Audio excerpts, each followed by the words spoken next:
Halo semua, kali ini saya akan sharing tentang bagaimana sih cara menggambar PFD dengan Visio. Topik kali ini merupakan salah satu topik dari mata kuliah instrumentasi dan pengendalian proses di program studi Teknik Kimia Bahan Nabati di Politeknik Ati Padang. Oke, langsung aja ya. Nah, jadi untuk memulai menggambar PFD dengan Visio, kalian bisa mulai aja langsung dengan new files ya. Kemudian nanti dari situ coba dilihat di icon shape. Kemudian nanti kalian buka di situ di more shape, itu pilih di listing engineering. Kemudian dari engineering itu buka di proses engineering. Ya, di situ nanti kalian bisa pilih beberapa icon yang ada di shape proses engineering. Nah, untuk icon yang pertama yaitu equipment general. Nah, di sini kalian bisa banyak banget lihat equipment secara umum ya, mulai dari crusher, mixer, cyclone, fluid separators dan lain-lain. Selain equipment general ada juga heat exchanger ya. Heat exchanger itu termasuk di dalamnya itu boiler, kemudian ada juga cooling tower, ada fire heater, ada autoclaves dan lain-lain. Kemudian ada juga pompa ya. Pompa ini macam-macam jenisnya. Ada rotary pompa, ada spray, ada ejector, triple fan blades dan lain-lain. Kemudian ada juga vessel ya, atau secara umum kita kategorikan dengan tangki ya. Cuman ini jenisnya beda-beda, ada yang bentuknya column, ada vessel, autoclave, ada closed tank, ada open tank ya, macam-macam. Tergantung dengan equipment vessel yang kita mau gambar. Kemudian di sini juga ada drawing untuk instrumen ya. Biasanya kalau kita mau gambar PNID, drawing instrumen ini sangat-sangat berguna. Jadi di sini tidak hanya equipment saja, tapi termasuk line-nya juga ada di sini ya. Line pneumatik, line elektrik, line hidrolik, semuanya ada di sini. Kemudian ada juga pipelines ya. Pipelines untuk major pipelines, minor pipelines itu ada di sini. Kemudian yang terakhir ini untuk proses annotation ya. Jadi untuk kita mau membuat tagging ya, ini dilakukan di icon proses annotation. Nah, kemudian ini ada valves and fitting ya. Jadi valves itu banyak banget jenisnya. Ada gate valve, globe valve dan lain-lain, itu bisa dilihat di sini. Nah, jadi setelah kita pilih blank dokumen, pertama yang kita harus lakukan adalah memilih ukuran gambar. Ya, jadi contohnya kalau untuk drawing di perusahaan biasanya pakainya tipe A3 ya, A3 atau kalau gambarnya besar itu A2. Tapi biasanya kalau untuk drawing engineering itu pakainya A3. Nah, khusus untuk tutorial kali ini kita buat size-nya A4 aja karena drawing yang kita mau buat nggak terlalu kompleks, jadi size-nya A4 aja. Kemudian orientation-nya kita sengaja pilih landscape karena yang umum untuk di drawing engineering itu biasanya dipilih adalah landscape. Nah, setelah kita pilih layout-nya, kemudian kita pilih bagian fit-nya dulu. Jadi untuk contoh kali ini, kita mau menggambarkan satu sistem fluida yang dipompa masuk ke dalam satu tangki dan kemudian dipanaskan masuk ke dalam sebuah reaktor. Nah, untuk itu pertama yang kita harus buat itu adalah fit-nya dulu. Ya. Nah, untuk bagian fit itu karena di sini berhubungan dengan pompa, maka yang dimasukkan equipment-nya adalah pompa. Di sini yang kita masukkan adalah jenis pompa sentrifugal. Jadi tinggal di drag aja icon pompa sentrifugal dimasukkan ke dalam drawing-nya. Nah, setelah kita masukkan pompa, kemudian berikutnya apalagi nih equipment yang kita mau masukkan. Nah, untuk contoh kali ini karena berhubungan dengan tangki, makanya kita pilih vessel. Nah, untuk vessel ini nanti kalian bisa lihat di equipment group vessel ya, tinggal dimasukkan saja di sini. Nah, kemudian kita tahu kan ukuran pompa itu jauh lebih kecil dibandingkan dengan vessel. Jadi di sini untuk vesselnya kalian resize supaya agak lebih besar dibandingkan dengan pompa. Nah, setelah itu, equipment apa lagi yang kita butuhkan? Yaitu heat exchanger. Icon ini kalian bisa ambil dari kategori equipment heat exchanger yang tipe pertama. ya, kemudian di drag and drop masukkan ke dalam layout drawing. Kemudian kita harus ingat bahwa untuk bagian heat exchanger ini terdiri dari tubes and cells. Jadi nanti untuk konektor lainnya harus hati-hati. Kemudian equipment yang berikutnya itu adalah reaktor. Nah, untuk reaktor pada contoh ini yang kita masukkan adalah jenis autoclave. Nah, reaktor ini kalian bisa ambil dari kategori vessel yang ada di bagian equipment shape. Nah, setelah kita memasukkan reaktor autoclave, kemudian kita masukkan juga tray column. Tray column ini merupakan tangki destilasi ya yang kita akan buat di sini. Nah, setelah itu kan kita lihat ya di sini besar kecilnya agak-agak aneh karena di sini kelihatannya bentuk dari pompa dengan tray column hampir-hampir mirip ya. Nah, oleh karena itu kita coba resize ukurannya sehingga bisa menganalogikan dengan situasi yang sebenarnya. Nah, setelah kita resize, kita bisa lihat nih bentuknya udah agak-agak mirip ya dengan analogi situasi yang sebenarnya. Jadi di sini bentuk pompanya jauh lebih kecil dibandingkan dengan kolom destilasi. Jadi setelah semua equipmentnya selesai, maka kemudian kita tarik garis untuk mengkoneksikan masing-masing equipment.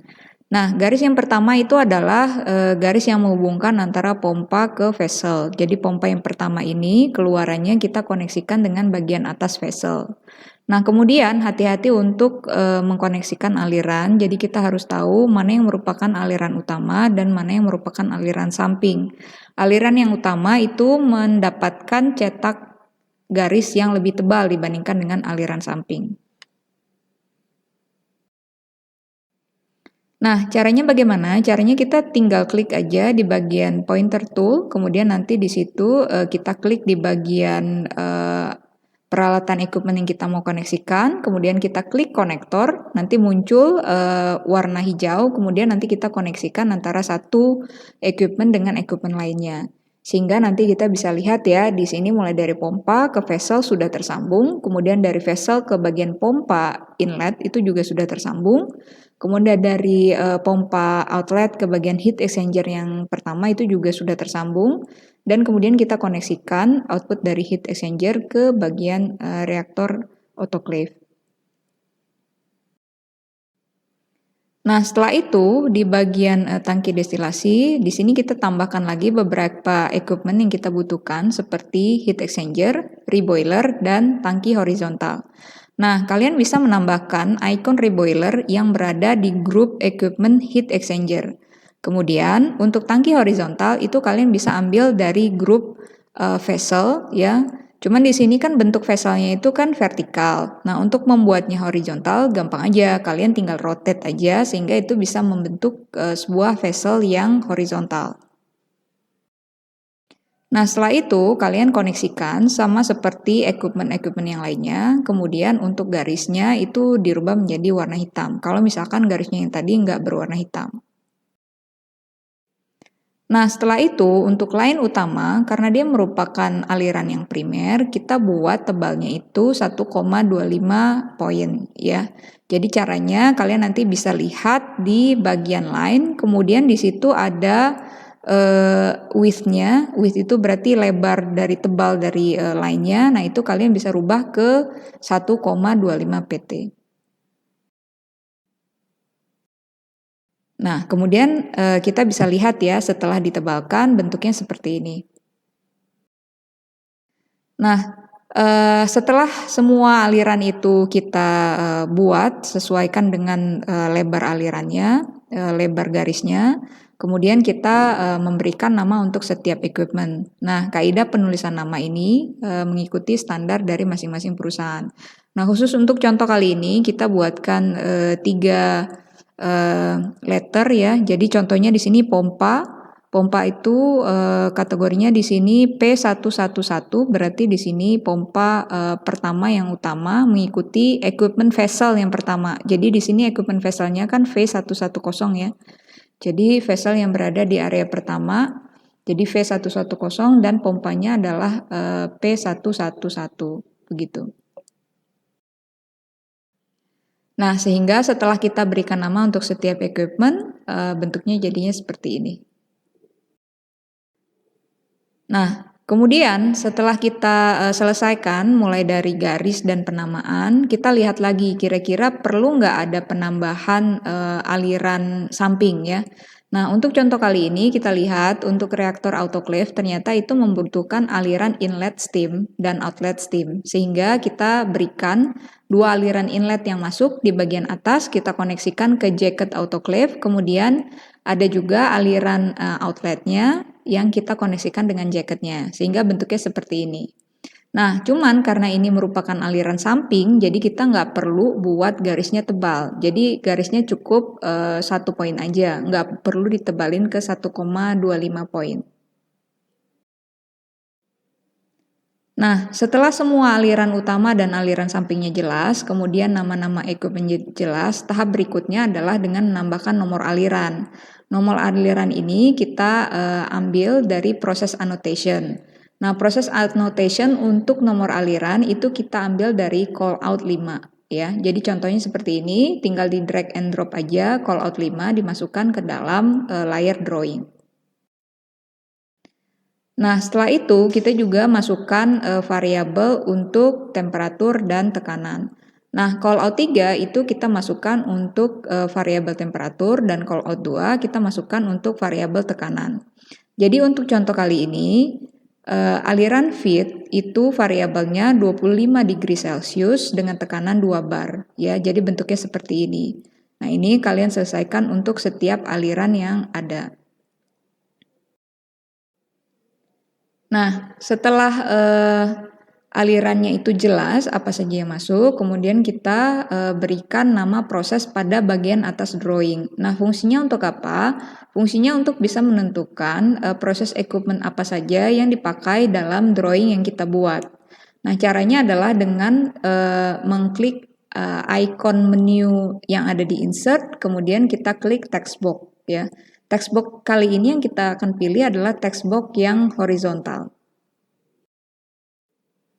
Nah, jadi contohnya di sini kita punya proses equipment berbentuk pompa. Jadi di sini kita buat icon P11 itu pompa bahan baku dan V110 itu adalah tangki feed. Nah, ini kita buat seterusnya untuk berbagai macam equipment yang ada di sini.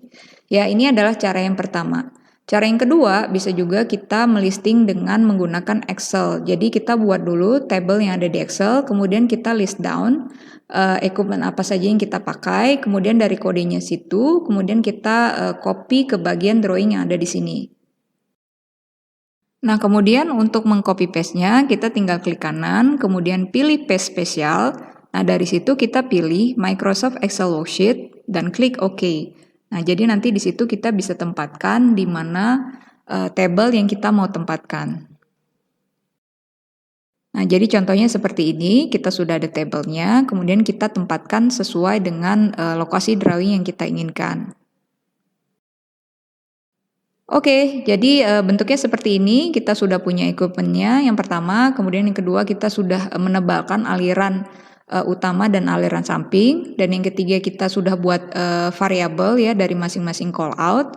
Kemudian kita juga sudah memberikan penamaan untuk masing-masing equipment pada bagian atas, dan di sini juga ada listing kode yang ada di bagian bawah. Nah, untuk legend ini nanti rekan-rekan juga bisa menambahkan aliran raca massa ya jika dibutuhkan, kemudian juga bisa menambahkan legend yaitu nama engineer atau checkernya yang seperti dibutuhkan.